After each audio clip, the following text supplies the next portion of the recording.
ఆధ్యాత్మిక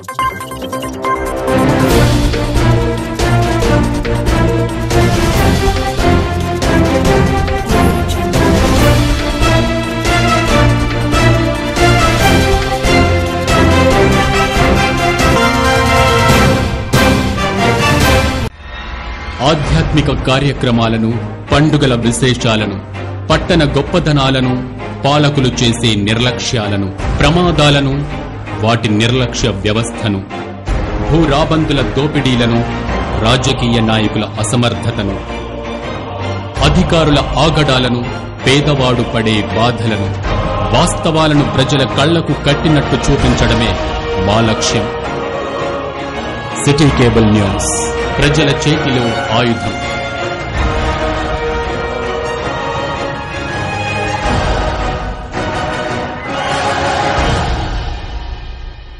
welcome to city news. నేను మీ గడ్డమనిల్. ముందుగా హెడ్లైన్స్.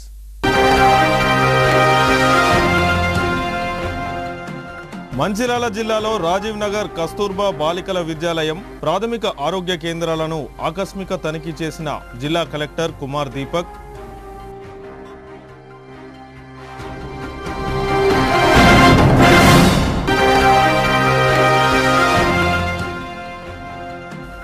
మందమరి మండల కాకతీయ కాలనీలో ప్రాథమిక పాఠశాలను ప్రారంభించిన రాష్ట్ర మంత్రి వివేక్ వెంకటస్వామి. పాల్గొన్న జిల్లా కలెక్టర్ కుమార్ దీపక్, జిల్లా విద్యాధికారి యాదయ్య.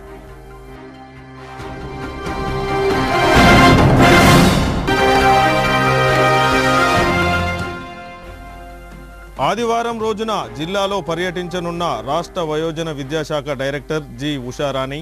డైరెక్టర్ పర్యటన వివరాలను తెలిపిన జిల్లా వయోజన విద్యాధికారి ఏ పురుషోత్తం నాయక్. మంచిర్యాల జిల్లా మంచిర్యాల మున్సిపల్ కార్పొరేషన్ పరిధిలోని రాజీవ్ నగర్ కస్తూర్బా గాంధీ బాలికల విద్యాలయం మరియు ప్రాథమిక ఆరోగ్య కేంద్రం అనంతరం పాత మంచిర్యాలలో గల అర్బన్ ప్రైమరీ హెల్త్ సెంటర్ను జిల్లా కలెక్టర్ కుమార్ దీపక్ ఆకస్మికంగా తనిఖీ చేశారు. ఈ సందర్భంగా జిల్లా కలెక్టర్ కస్తూర్బా బాలికల విద్యాలయంలో విద్యార్థులకు అందిస్తున్న మధ్యాహ్న భోజన వివరాలను అడిగి తెలుసుకున్నారు. బాలికలకు నాణ్యమైన ఆహారంతో పాటు పాఠశాల పరిసరాల పరిశుభ్రత పాటించాలని, చదువుకునేందుకు ప్రశాంతమైన వాతావరణాన్ని అందించాలని పాఠశాల అధికారులను ఆదేశించారు. అనంతరం ప్రాథమిక ఆరోగ్య కేంద్రాల్లో నమోదవుతున్న పేషెంట్ల వివరాలను, నెలవారీ డెలివరీ వివరాలను విద్యాధికారి సిబ్బందిని అడిగి తెలుసుకున్నారు. ప్రభుత్వ ఆసుపత్రిలోనే నార్మల్ డెలివరీలు ఎక్కువ సంఖ్యలో జరిగేలా చూడాలని వైద్య సిబ్బందికి సూచించారు. ఈ కార్యక్రమంలో జిల్లా కలెక్టర్ వెంట అధికారులు, సిబ్బంది ఉన్నారు.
మంచిర్యాల జిల్లాలో రేపు ఆదివారం రాష్ట్ర వయోజన విద్యాశాఖ డైరెక్టర్ జి ఉషారాణి పర్యటించి 100% అక్షరాస్యత పూర్తి చేసిన కేంద్రాలను సందర్శించి వెనుకబడిన తరగతుల హాస్టల్లో మొక్కలు నాటనున్నారని జిల్లా వయోజన విద్యాశాఖ అధికారి ఏ పురుషోత్తం నాయక్ తెలిపారు. ఈ సందర్భంగా జిల్లా వయోజన విద్యాశాఖ అధికారి కలెక్టర్ కార్యాలయం నుండి మాట్లాడుతూ వయోజన విద్యాశాఖ రాష్ట్ర డైరెక్టర్ జి ఉషారాణి ఆదివారం ఉదయం 11 గంటలకు కలెక్టర్ కార్యాలయ భవనంలో వయోజన విద్యాశాఖ కార్యాలయాన్ని సందర్శిస్తారని, అనంతరం కాశీపేట మండల కేంద్రంలోని రైతు వేదికలో అక్షరాస్యత వాలంటీర్లు నూతన అక్షరాస్యులతో సమావేశం అవుతారని తెలిపారు. అలాగే ఇటీవల జిల్లాలోని కాశీపేట మండలంలో అమలు చేసిన 100% 100 రోజుల్లో అక్షరాస్యత కార్యక్రమాన్ని పరిశీలించి వాలంటీర్లను నూతన అక్షరాస్యులతో మాట్లాడి వారి అభిప్రాయాలను తెలుసుకుంటుందని, కాశీపేట మండలం మాదిరిగానే జిల్లాలోని మిగతా మండలాల్లో కూడా 100 రోజుల్లో 100% అక్షరాస్యత సాధించడం గురించి అధికారులతో చర్చించడం జరుగుతుందని తెలిపారు. అనంతరం బీసీ వెల్ఫేర్ హాస్టల్స్ ఆవరణలో మొక్కలు నాటే కార్యక్రమాన్ని ప్రారంభిస్తారని తెలిపారు. ఈ కార్యక్రమానికి జిల్లాలోని డిఆర్పీలు, వాలంటీర్లు హాజరు కావాలని కోరారు. అందరికీ నమస్కారం. రేపు ఉదయం 11 గంటలకు రాష్ట్ర వయోజన విద్యాశాఖ సంచాలకులు డాక్టర్ జి ఉషారాణి గారు చేస్తున్నారు. వారి ఈ పర్యటనలో సందర్భంగా ముందుగా జిల్లాలో ఐడిఓస్లో ఉన్న జిల్లా వయోజన విద్యాశాఖ కార్యాలయాన్ని సందర్శించి వారి చేతుల మీదుగా ఈ కార్యాలయాన్ని ప్రారంభోత్సవం చేయడం జరుగుతుంది. అదే మాదిరిగా జిల్లాలో ఉల్లాస్ కార్యక్రమం పైన చర్చ జరుగుతుంది. ఏ విధంగా ఈ కార్యక్రమాన్ని 100% ఓవర్కమ్ చేశామో దాని మీద వివరాలు తెలుసుకోవడానికి జిల్లా కార్యాలయానికి చేస్తున్నారు. అదే మాదిరిగా మంచిర్యాల జిల్లాలో కాశీపేట మండలాన్ని 100% అక్షరాస్యత కార్యక్రమాన్ని విజయవంతం చేసిన కార్యక్రమాన్ని కూడా సందర్శించడానికి ముత్యంపల్లి రైతు వేదికలో కార్యక్రమాన్ని ఏర్పాటు చేసినాం. అందులో నూతన అక్షరాస్యులు మరియు కుట్టు శిక్షణ నేర్చుకున్న మహిళలందరూ కూడా ఎక్కువ సంఖ్యలో పాల్గొని ఆ కార్యక్రమాన్ని కూడా సాయంత్రం 3 గంటలకు నిర్వహించబోతున్నాం. అదే మాదిరిగా BC hostel, post matric hostel బెల్లంపల్లిలో 130 మొక్కలు వనమహోత్సవ కార్యక్రమంలో నాటడానికి కూడా రాష్ట్ర సంచాలకుల చేతుల మీదుగా, ఉషారాణి గారి చేతుల మీదుగా మొక్కలు నాటించే కార్యక్రమాన్ని కూడా ఏర్పాటు చేయడం జరిగింది. ఇవన్నీ కార్యక్రమాల మీద చర్చించి మాకు తగిన వారి ద్వారా జరిగే సూచనలు, సలహాలు తీసుకొని ఇంకా సక్సెస్ఫుల్గా వయోజన విద్యాశాఖ కార్యక్రమాన్ని మంచిర్యాల జిల్లాలో 18 మండలాలను 100% అక్షరాస్యత దిశగా తీసుకెళ్లడానికి వారి ఇచ్చే సలహాలు, సూచనలు తీసుకొని విజయవంతంగా కార్యక్రమాన్ని ముందుకు తీసుకెళ్లడానికి దోహదపడుతుంది. కాబట్టి ఈ కార్యక్రమాన్ని వారి రాకకై మేము రేపు ఏర్పాట్లు చేయడం జరిగింది. వారి రాకతోటి వయోజన విద్య కార్యక్రమంలో ఇంకా ఎక్కువ ఉత్సాహంతో పనిచేయడానికి మా డిఆర్పీలు కానీ, మా షెర్పు సిబ్బంది కానీ, డిఆర్డిఓ కానీ, డిఓ గారు కానీ వారి యొక్క సహాయ సహకారాలతో ఈ కార్యక్రమాన్ని 100% ముందుకు తీసుకెళ్తాం. అదే మాదిరిగా మా గౌరవ జిల్లా కలెక్టర్ యొక్క సూచనల మేరకు కూడా ఈ కార్యక్రమం విజయవంతంగా ముందుకు తీసుకెళ్ళడానికి మా వంతు కృషి చేస్తామని ఈ సందర్భంగా. మందమరి మండలం కాకతీయ కాలనీలో 25 సంవత్సరాలుగా మూసివేయబడిన మండల పరిషత్ ప్రాథమిక పాఠశాలను ఈరోజు రాష్ట్ర కార్మిక ఉపాధి కల్పన మైనింగ్ శాఖ మంత్రి గడ్డం వివేక్ వెంకటస్వామి, మంచిర్యాల కలెక్టర్ కుమార్ దీపక్, జిల్లా విద్యాధికారి యాదయ్యతో కలిసి పునఃప్రారంభించారు. ఈ సందర్భంగా రాష్ట్ర గనుల శాఖ మంత్రి గడ్డం వివేక్ వెంకటస్వామి మాట్లాడుతూ రాష్ట్రంలో ఏర్పడిన కాంగ్రెస్ ప్రభుత్వం విద్య, వైద్యానికి ప్రథమ స్థానం ఇస్తుందని, అందులో భాగంగానే సంఖ్య లేకుండా మూసివేయబడిన పాఠశాలలను తిరిగి పునఃప్రారంభించడం జరుగుతుందని తెలిపారు. ప్రభుత్వం పాఠశాలల్లో చదువుతున్న విద్యార్థులకు నాణ్యమైన విద్యను అందించేందుకు మెరుగైన విద్యా సౌకర్యాలు కల్పిస్తున్నామని అన్నారు. రాష్ట్ర ప్రభుత్వం ప్రతి నియోజకవర్గానికి 2500 మంది విద్యార్థులు ఒకే చోట చదువుకునేందుకు ఒక ఇంటిగ్రేటెడ్ స్కూల్ ఏర్పాటు చేస్తుందని తెలిపారు. తరువాత పాఠశాలలో చదువుతున్న విద్యార్థులకు పుస్తకాలను, నోట్బుక్లను జిల్లా కలెక్టర్ చేతుల మీదుగా పంపిణీ చేశారు. అనంతరం కాకతీయ కాలనీలో నూతన రేషన్ కార్డులను లబ్ధిదారులకు మంత్రి గడ్డం వివేక్ వెంకటస్వామి చేతుల మీదుగా పంపిణీ చేశారు. ఈ సందర్భంగా జిల్లా కలెక్టర్ మాట్లాడుతూ ప్రజాపాలనలో అప్లై చేసిన వారికి నూతన రేషన్ కార్డులు పంపిణీ చేయడం జరుగుతుందని, ఎవరైనా అర్హులైన వారు రేషన్ కార్డులు రాకుంటే మీ సేవలో తిరిగి అప్లై చేసుకోవాలని, 3 రోజుల్లోగా కలెక్టర్ కార్యాలయం నుండి అనుమతి పొంది అర్హులైనందరికీ నూతన రేషన్ కార్డులు పంపిణీ చేయడం జరుగుతుందని తెలిపారు. ఈ కార్యక్రమంలో జిల్లా విద్యాధికారి యాదయ్య, డీసీపీ ఏ భాస్కర్, మండల విద్యాధికారి కొత్త మూర్తి, ఎంఆర్ఓ, ఎంపీడీఓలు, అధికారులు, సిబ్బంది, లబ్ధిదారులు పాల్గొన్నారు. కొత్త రాష్ట్రం వచ్చిన తర్వాత ప్రజాపాలన ప్రత్యేకంగా విద్య మీద చర్యలు తీసుకొని పాఠశాలలందరూ కూడా మంచి ఇన్ఫ్రాస్ట్రక్చర్ ఇవ్వాలి, మంచి టీచర్లు ఇవ్వాలని చెప్పి ఆ ఆలోచనతోని వారు ఇప్పుడే చెప్పినట్టు నిధులు శాంక్షన్ చేయడం జరిగింది. ఇక్కడ ఒక గురుకుల్ స్కూల్లో కూడా నేను పోయినప్పుడు అక్కడ 30 లక్షల రూపాయలు SDF లోన్ నుంచి, తర్వాత సింగరేణి నుంచి ఇంకొక సుమారు 40-50 లక్షల రూపాయలు అక్కడ డైనింగ్ హాల్ కట్టడంలో అవన్నీ వసతులు కూడా రాష్ట్ర ప్రభుత్వం ద్వారా కట్టించడం జరుగుతుంది. కానీ ప్రత్యేకంగా ఈసారి 10,000 టీచర్లు రిక్రూట్ మన కాంగ్రెస్ ప్రభుత్వంలో అయిందంటే కేవలం పిల్లలకు మంచి విద్య నేర్పించాలి. ఎడ్యుకేషన్ ఈజ్ పవర్ అని ఏదైతే స్వామి వివేకానంద గారు అన్నారు, ఆ ఎడ్యుకేషన్, ఆ విద్యను అందరినీ కూడా పిల్లలకు సరిగా పెట్టాలని చెప్పి కిలోమీటర్ లోపట్నే అన్ని స్కూళ్ళు కూడా స్థాపించాలని చెప్పి రాష్ట్ర ప్రభుత్వం ఆదేశాల ప్రకారంగా ఈ స్కూల్ కూడా ప్రారంభం కాబోతుంది. మీరందరూ కూడా గమనించాలి. ప్రత్యేకంగా మంచిర్యాల డిస్ట్రిక్ట్లో స్కూల్లో అడ్మిషన్స్ తక్కువైనప్పుడు కలెక్టర్ గారు అన్ని చోట్ల కూడా ప్రచారం చేసి ఇన్ఫ్రాస్ట్రక్చర్ ఫెసిలిటీస్ మంచిగా చేస్తూ సుమారు 70% వరకు ఈసారి అడ్మిషన్స్ ఇవ్వడం జరిగింది. అంటే ఎక్కువ మంది పిల్లలు ప్రైవేట్లో పోకుండా గవర్నమెంట్ స్కూల్స్కి రావాలి. ఎందుకంటే 2 అంశాలలో విపరీతమైన ఖర్చులు అవుతున్నాయి. ఒకటి విద్య, రెండోది వైద్యం. వైద్యం గురించి రాష్ట్ర ప్రభుత్వం ఆల్రెడీ రాజీవ్ ఆరోగ్యశ్రీ స్కీమ్ ద్వారా 10 లక్షల వరకు ఫ్రీ ట్రీట్మెంట్ లభిస్తుంది. కానీ విద్యలో కూడా, ఎందుకంటే రాష్ట్ర ప్రభుత్వం బీద ప్రజలకు ఇందిరమ్మ ఇల్లు ఇస్తుంది, 200 యూనిట్లు ఫ్రీ, వారికి సన్నబియ్యం ఇస్తున్నారు, రైతులకు రైతు భరోసా ఇస్తున్నారు. ఇవన్నీ చేయడంతో పాటు మంచి విద్య కావాలని చెప్పి ఒక్కొక్క నియోజకవర్గంలో 200 కోట్లతోని ఇంటిగ్రేటెడ్ స్కూల్ కూడా స్థాపించడానికి కార్యాచరణ తీసుకోవడం జరిగింది. నిన్న ఎగ్జిక్యూటివ్ ఇంజనీర్ గారు కలిసి నాకు చూపించినారనమాట. సోమన్పల్లిలో ఈ స్కూల్ ఎట్లయితే వస్తుందో అది ఎక్కడ ఫెసిలిటీస్ ఉన్నాయి, స్పోర్ట్స్ ఫెసిలిటీస్ ఎక్కడ ఉన్నాయి, డైనింగ్ ఫెసిలిటీస్, హాస్టల్ ఫెసిలిటీస్, ఇవన్నీ కూడా ఆ ఇంటిగ్రేటెడ్ స్కూల్లో మన రాష్ట్ర ప్రభుత్వం.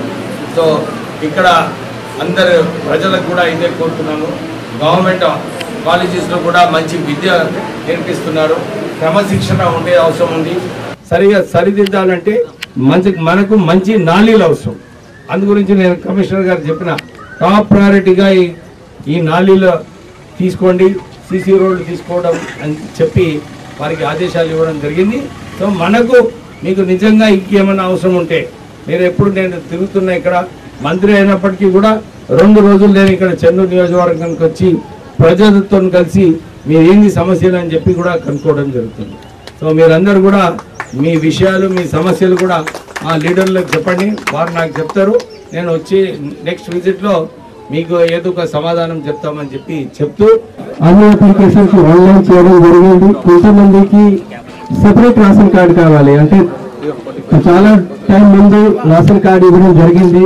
ఇప్పుడు పర్సన్ కి కూడా పెళ్లి అయిపోయి వాళ్ళు కూడా పిల్లలు అయిపోయారు కాబట్టి వాళ్ళకి సెపరేట్ రేషన్ కార్డు కావాలి. అట్లా ఉన్న వాళ్ళు రేషన్ కార్డు నుంచి పేరు డిలీట్ చేసేసి అప్లై చేస్తే వాళ్ళకి రేషన్ కార్డు ఇవ్వడం జరిగింది, ఇప్పుడు కూడా జరుగుతున్నాయి. సో మీరు ఎప్పుడైనా మీ సేవలో అప్లై చేస్తే విదిన్ 2 to 3 days మనం ఇక్కడ నుంచి అప్రూవ్ చేసేసి పంపిస్తున్నాం. అంటే ఎలిజిబుల్ అర్హత ఉన్న వాళ్ళకి పంపిస్తున్నాం. సేమ్ గా మెంబర్ అడిషన్ సంబంధించిన ఇంకా త్వరలో అవుతుంది. అంటే తల్లిదండ్రులకు సంబంధించిన సెపరేట్ ఫ్యామిలీ ఉన్నాయి, ఇంకా 2 members కి యాడ్ చేయాల్సింది. వేరే ప్లేస్ నుంచి ఇక్కడికి వచ్చేసారు, అట్లా కూడా యాడ్ చేయాల్సింది. అక్కడ డిలీట్ చేస్తే యాడ్ చేయడానికి అప్లికేషన్ పెడితే వెంటనే యాడ్ చేస్తున్నాం. సో ఇంకా ఇప్పుడు రెగ్యులర్ గా రేషన్ కార్డు శాంక్షన్ అవుతుంది. అంటే ఇప్పుడు మిస్ అయ్యారు కాబట్టి మళ్ళీ ఇంకా 3-4 years వెయిట్ చేయాల్సిన తర్వాత వస్తే అట్లా కూడా లేదు. ఇప్పుడు కూడా ఎవరైనా దరఖాస్తు పెడుతున్నారు, మా దగ్గరికి వస్తున్నాయి, ఇమీడియట్ గా దానికి ఎంక్వైరీ చేసేసి పంపడం జరుగుతున్నాయి. ఈ రోజు మనం కైసన్పల్లి మున్సిపాలిటీలో కొంతమందికి ఇస్తాము. తర్వాత తహసీల్దార్ గారు కౌంటర్ పెట్టి మిగతా వాళ్ళు కూడా రేషన్ కార్డు ఇస్తారు. అండ్ ఇప్పుడు మీ అందరికీ తెలుసు, జూన్, జూలై, ఆగస్టుకి అడ్వాన్స్ గా 3 months కి వర్షం రావచ్చు కాబట్టి 3 months కి అడ్వాన్స్ రేషన్ కూడా ఇవ్వడం జరిగింది. సెప్టెంబర్ నుంచి మళ్ళీ కొత్తగా ఎప్పుడైనా స్టార్ట్ అయితే ఈ అన్ని కొత్త రేషన్ కార్డు వాళ్ళకి కూడా రేషన్ వస్తుంది. ఎవరికి కొంచెం ముందు జారీ అయింది వాళ్ళకి రేషన్ కూడా ఇప్పుడు వస్తున్నాయి. సో ఐ హోప్ ఈ రేషన్ కార్డు ఇచ్చిన తర్వాత దాదాపు అర్హత ఉన్న అందరికీ రేషన్ కార్డు ఉంటుంది. మిగతా గవర్నమెంట్ స్కీమ్స్ కి కూడా ఎలిజిబిలిటీ ఉంటుంది. సేమ్ గా అర్హత ఉన్న అందరికీ లిస్ట్ కూడా ఇళ్ళన్న ఇల్లు కూడా పబ్లిష్ చేయడం జరిగింది. విడుదల వారిగా వస్తున్నాయి. మా దగ్గర సఫిషియెంట్ ఇల్లు ఉన్నాయి. చాలా మంది వస్తున్నారు ఏరియా నుంచి. ఎందుకు ఏరియాలో 2 BHK ఇస్తున్నాము కాబట్టి ఈసారి అది ఫస్ట్ విడతలో కైతన్పల్లి వాళ్ళకి 2 ఇళ్ళన్న ఇల్లులో మన పేరు పెట్టలేము. మళ్ళీ నెక్స్ట్ దాంట్లో ఖచ్చితంగా కైతన్పల్లి మందమరి మున్సిపాలిటీలో కూడా కొన్ని పేరు మనం ఇస్తాము. మందమరి పట్టణ మున్సిపాలిటీ పరిధిలోని వెంకటేశ్వర టెంపుల్ ఏరియాలో కమిషనర్ రాజలింగుతో కలిసి రాష్ట్ర గనుల కార్మిక శాఖ మంత్రి గడ్డం వివేక్ వెంకటస్వామి మొక్కలు నాటారు. ఈ సందర్భంగా కార్మిక గనుల శాఖ మంత్రి చెన్నూరు ఎమ్మెల్యే గడ్డం వివేక్ వెంకటస్వామి మాట్లాడుతూ మొక్కలు నాటడమే కాకుండా వాటి సంరక్షణ బాధ్యత తీసుకోవాలని, అప్పుడే వన మహోత్సవ ఆశయం సిద్ధిస్తుందని అన్నారు. నాటిన మొక్కలను కేవలం అధికారులు సిబ్బందిపై కాపాడే బాధ్యత ఉంచకుండా ఐకేపీ సిబ్బంది, వాలంటీర్స్ ప్రతి ఒక్కరూ మొక్కల రక్షణ బాధ్యత తీసుకోవాలని తెలిపారు. రాష్ట్ర మంత్రి వెంట మున్సిపల్ శాఖ అధికారులు, సిబ్బంది, కాలనీ వాసులు ఉన్నారు. మొక్కలు నాటుడు, దీన్ని మొక్కలు నాటుడే కాదు కమిషనర్ గారు ఇంపార్టెంట్. దీన్ని పైకి రోజు నీళ్లు పోసి ఇవన్నీ కూడా పైకి వచ్చి బాధ్యత తీసుకోవాలి, అది ఇంపార్టెంట్. సో ఈ మా రిసోర్స్ పర్సన్స్ కూడా ఉన్నారు ఇక్కడ, మీరు బాధ్యత తీసుకున్నాం. ఈ 3 కూడా మీరు మెయింటైన్ చేయండి. కమిషనర్తో కాదు, ఇన్ని పనులు ఉంటాయి, మీరు ఇది కొద్దిగా రెస్పాన్సిబుల్గా చేయండి. అన్ని చోట్ల ఎక్కడైతే ఈ కార్యక్రమం తీసుకున్నారో అక్కడ లోకల్ వాళ్ళు రెస్పాన్సిబిలిటీ తీసుకొని ఇవన్నీ కూడా మొక్కలను సరిగా కాపాడుకునే బాధ్యత. మంచిర్యాల జిల్లా సింగరేణి KK5 మైన్లో విధులు నిర్వహిస్తున్న కార్మికుడు రాచపల్లి శ్రావణ్ నిన్న సాయంత్రం 20 డీప్ 32 ఆఫ్ లెవెల్ వద్ద సైడ్ వాల్ కూలిపోయిన ఘటనలో దురదృష్టవశాత్తు ప్రాణాలు కోల్పోయిన విషాద సంఘటనపై తెలంగాణ రాష్ట్ర కార్మిక ఉపాధి గనుల శాఖ మంత్రి డాక్టర్ వివేక్ వెంకటస్వామి స్పందించారు.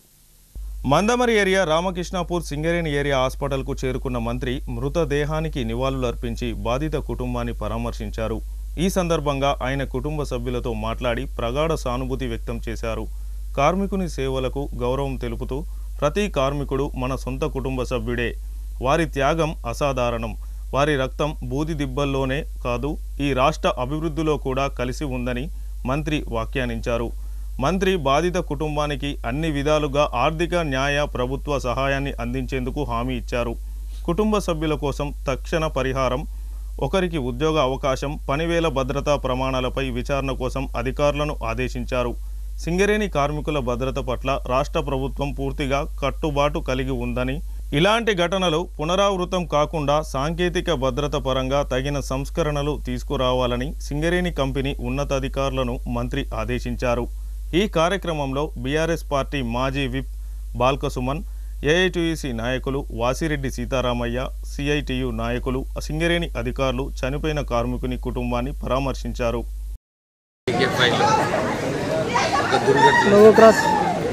శ్రావణ్ కుమార్ అని మన పర్మనెంట్ అక్కడ సైడ్ వాల్ కూలిపోయి వారు చనిపోతుంది.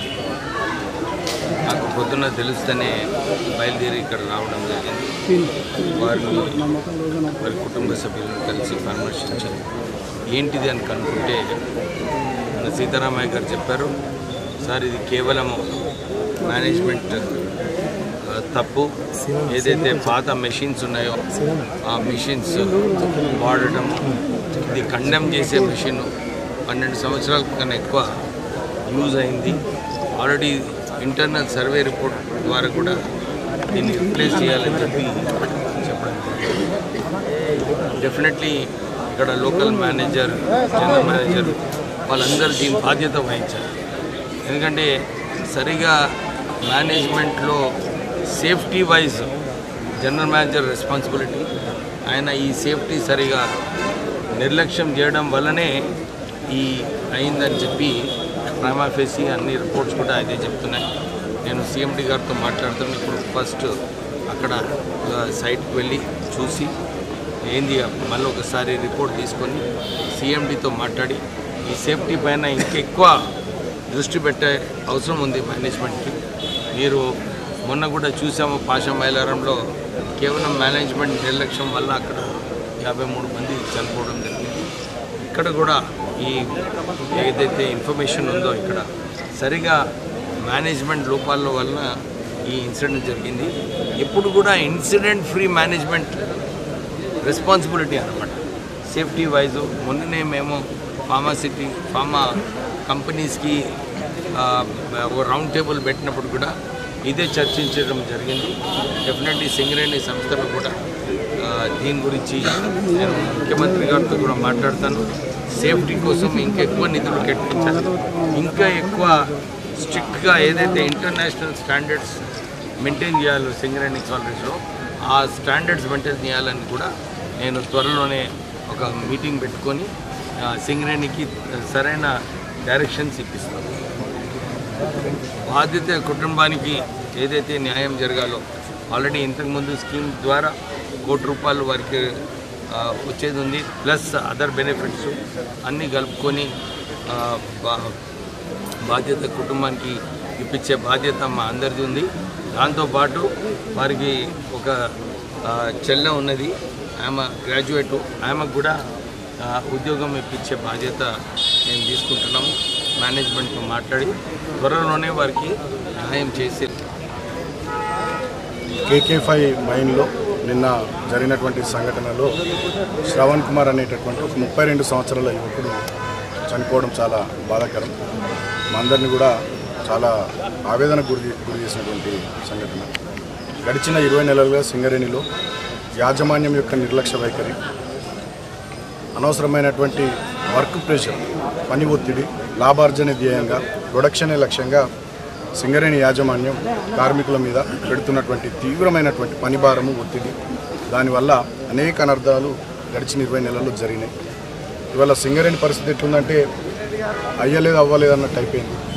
సిఎండి పట్టించుకుంటలేడు, సంబంధిత మంత్రి పట్టించుకుంటలేడు, ఈ కోల్బెల్ట్ ఏరియాలో ఉన్నటువంటి ఎమ్మెల్యేలు పట్టించుకుంటలేరు. ప్రభుత్వం మొద్దు నిద్రపోతుంది. లాభార్జనే ధ్యేయంగా అనేక రకమైనటువంటి అవినీతి అక్రమాలకు పాల్పడుతూ సింగరేణి యాజమాన్యం అధికారులు కానీ ఇతరత్ర వాళ్ళకు సంబంధించినటువంటి వాళ్ళు ఎంతసేపు ప్రొడక్షన్ మీద, నెంబర్ల మీద శ్రద్ధ పెడుతూ వాళ్ళు కోట్లాది రూపాయల అక్రమార్జనకు పాల్పడుతూ, అవినీతికి పాల్పడుతూ, కార్మికుల మీదనేమో ప్రొడక్షన్ కోసం ఎక్కువ ఒత్తిడి తీసుకొని రావడం వల్ల అనేక రకాలైనటువంటి అనర్థాలు జరుగుతున్నాయి. దాంట్లో నిన్న KK5లో జరిగినటువంటి సంఘటన కూడా దాంట్లో భాగంగానే నేను చూస్తూ ఉన్నా.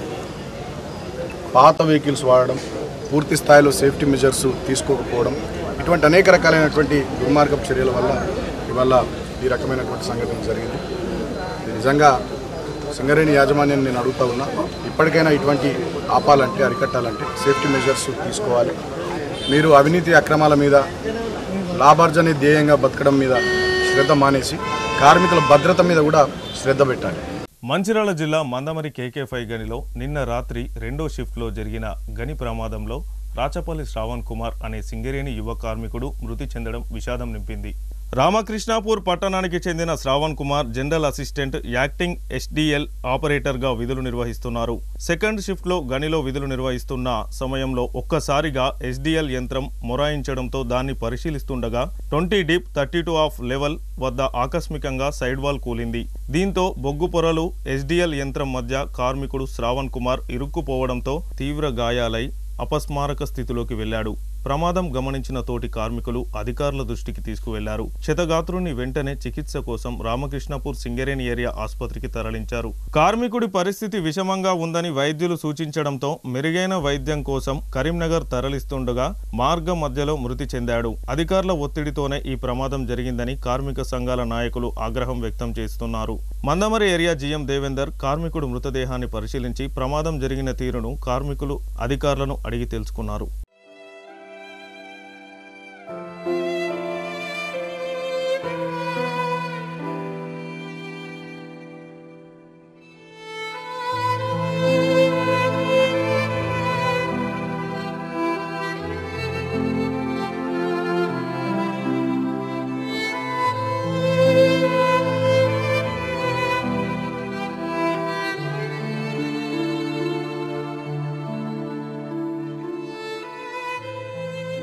వార్తలు ముగించే ముందు హెడ్లైన్స్ మరొకసారి.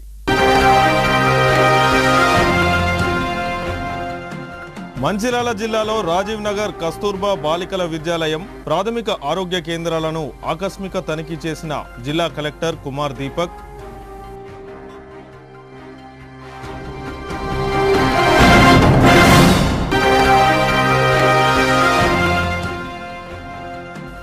మందమరి మండల కాకతీయ కాలనీలో ప్రాథమిక పాఠశాలను ప్రారంభించిన రాష్ట్ర మంత్రి వివేక్ వెంకటస్వామి. పాల్గొన్న జిల్లా కలెక్టర్ కుమార్ దీపక్, జిల్లా విద్యాధికారి యాదయ్య.